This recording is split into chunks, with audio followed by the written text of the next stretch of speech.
Dear Ascendor, lately I have been suffering from anxiety and I worry a lot, and I look a lot into the past and into the future to see what happened that I feel this way, and I look ahead to things that are yet to come and make me anxious again. How can I live in the present moment and allow everything in the here and now and not to go looking in the past? Have a nice day. See, I think a lot of people who are trying to wake up, trying to meditate, they have a lot of things to process. So, and when the mind is trying to process a lot of things, then it's not such a good idea to force yourself to become present. Because you see, the mind, or let's say the brain or the nervous system, they're really one.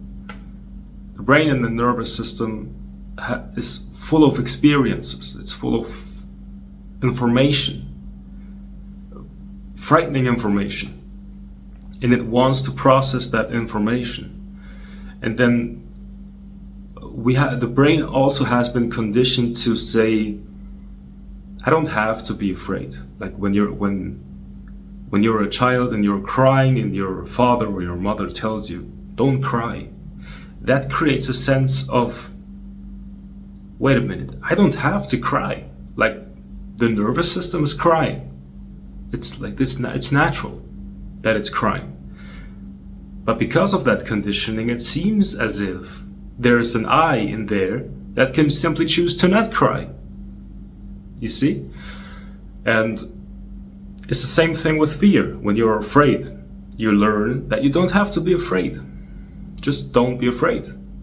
And if you are not able to simply stop being afraid, you can learn some techniques to stop being afraid. And so when someone is telling you to become aware of the present moment, that sometimes people take this advice as if it's also just a method to suppress your fear. So you don't have to suppress your fear. You can be afraid, you can think about the future and the past, and at the same time be present.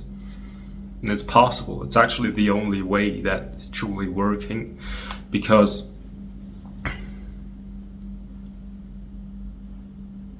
the one who's trying to stop the activity of the mind is also just a fragmented part of the mind itself. So what you can do is you can allow your mind, you can allow your nervous system to do what it wants to do. It can react, it can produce a lot of fear, because that's just part of what it's supposed to do. You shouldn't suppress that process. And also, the brain wants to think because it wants to bring up all these stories. So instead of trying to suppress that, you become aware of this activity. So you're no longer involved. It's like the activity of the brain is like a big thunderstorm. Or let's say it's like a hurricane. And when you're identified with this I who's saying, I don't have to cry, I don't have to be afraid, then it feels like you are in the middle of this hurricane and you're trying to stop the hurricane. And it doesn't work, it's making it worse. But when you're simply allowing this process of worrying and being fearful and thinking and projecting a lot of fears into the future, when you're simply allowing your brain to do this, but instead of being in the hurricane, you are just observing. You're just here and you're observing. Then what's happening? At first, the hurricane will go on, but you're no longer involved. So you're free already. But when you're free, then something is changing in your default mode network. I think that's what it's called, DMN. Default mode network. It's a certain activity in your brain that is responsible for self-centered thinking and worrying. So when you're basically watching that DMN area in your brain, and that's what's happening when you're watching your thoughts without trying to suppress them, then the structure of your brain is changing, starting to change. You're becoming sane. And it takes some time. You know, you're immediately free as soon as you're watching the activity of your brain. That's why it's called instant awakening. But over time, when you're abiding as that observing presence, watching the activity of your brain, then over time the activity of the brain can also it can changes, becomes more peaceful. The brain is learning. I don't have to worry. Then the amygdala is shrinking. Other parts of your brain that are good for you will start to grow. That's really what's happening. So don't suppress. And as a result, what's happening is you automatically become present. So when you're eating, you're really with that food. When you are drinking, you're really having an experience of drinking something, and there's no thought involved. Maybe there is a thought, but it's more in the background. It's not so heavy. When you are enjoying a beautiful sunset, you're enjoying this moment. You see, I believe depression comes from this teaching that we have, that we got from teachers and parents, in childhood, that you don't have to cry, you don't have to be afraid. And it's the word press is in the word depression. You're like, there's someone separate from the activity of worry that is trying to press it down. And it's like an inner conflict. The natural organism says, I need to clean myself. It's like the stomach is digesting. It's a normal thing that the body wants to do. And another thing that the body wants to do is it wants to process things. It wants to allow fear and worry to go through the nervous system so that it can heal. But what we have been taught is that there is someone separate who can be in conflict with that process. Don't worry. Don't be afraid. Don't cry. Like pressing it down, and then when you're doing this for an extended period of time, you're becoming depressed. That's basic. I was depressed, and through meditation, I got rid of my depression because I simply stopped trying to control what is not supposed to be controlled.